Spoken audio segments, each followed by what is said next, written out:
Hello students, welcome online classes. Bishop Academy Senior Secondary School, Maharaj. I am RP Jaiswal. Today I will discuss class 11th physics.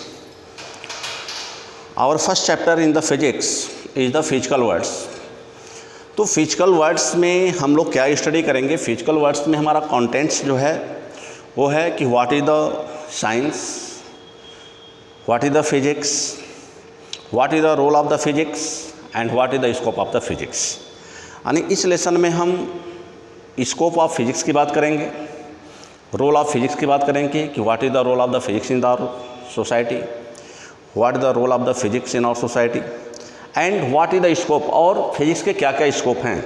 तो अगर हम general review में बात करें तो physics are the standing and every place. अगर हम देखें तो फिजिक्स हर जगह है जहाँ पे हमें ज़रूरत है। जैसे आज मान लो कि आज की डेट में अगर हम बात करें, जैसे हम लोगों का जो पैंडेमिक सिचुएशन चल रहा है कोविड-19 का, तो आप लोग देख रहे होंगे that means the very crisis of the oxygen. तो ऑक्सीजन का जो प्रोडक्शन है, तो ऑक्सीजन का प्रोडक्शन कहाँ पर होगा? Manufacturing be possible by the physics. यानी पहले इंडस्ट्रीज को तैयार करेंगे, सिस्टम को तैयार करेंगे, और सिस्टम को तैयार कौन करेगा? फिजिक्स तैयार करेगा। तो दैट मीन्स अगर हम ये बात कहें तो every one place are at every times are the need of the physics. अब इसमें हम लोग का पहला टर्म्स है कि व्हाट इज़ द साइंस, कि साइंस क्या है। तो साइंस को अगर हम बात करें तो अकॉर्डिंग टू न्यूटन, जो न्यूटन का डिफिनेशन है, जो न्यूटन ने डिफाइन किया था कि what is the science, science हम किसे कहते हैं, तो वो बहुत क्लियर आपको स्क्रीन पर दिख रहा है, लिखा हुआ है कि साइंस इज़ द ये systematic enterprises that build and organize knowledge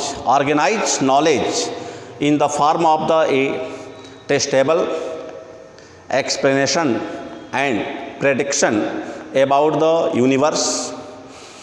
In older and closely related meeting, science also refer to a body of the knowledge itself of the type that can be rationally explained and reliably applied. A practitioner of the science is known as a scientist. तो अब इसमें कह रहा है कि knowledge तो एक है कि एक ऑर्गेनाइज नॉलेज होता है, और वह नॉलेज जो है on the basis of the experiment.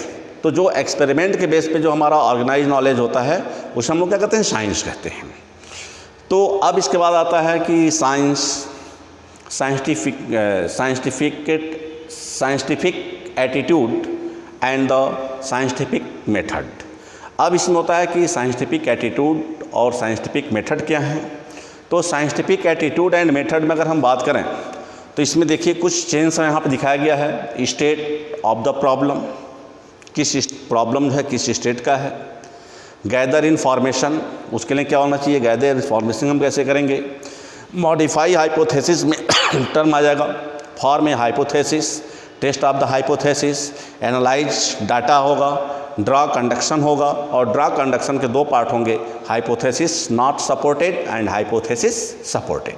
अब ये दोनों डाटा मिलकर के रिपीट सर्वल टाइम्स होते हैं। तो इसमें हमारा कंडीशन दिया है, investigation in physics generally follow the scientific method, observation plus initial data collection leading to a question, hypothesis formulation and testing, interpreted results, revise hypothesis is necessary, state conclusion।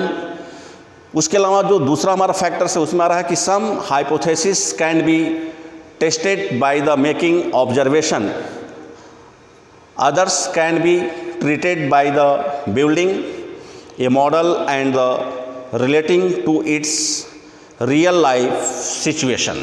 तो ये condition हमारा hypothesis के process में आता है।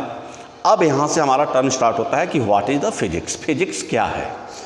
तो physics क्या है? तो फिजिक्स को हम लोग डिफाइन करते हैं कैसे? Thank you students. In the next video we are discuss what is the physics and what is the role and what is the contribution of the physics in our life or in our society. Thank you.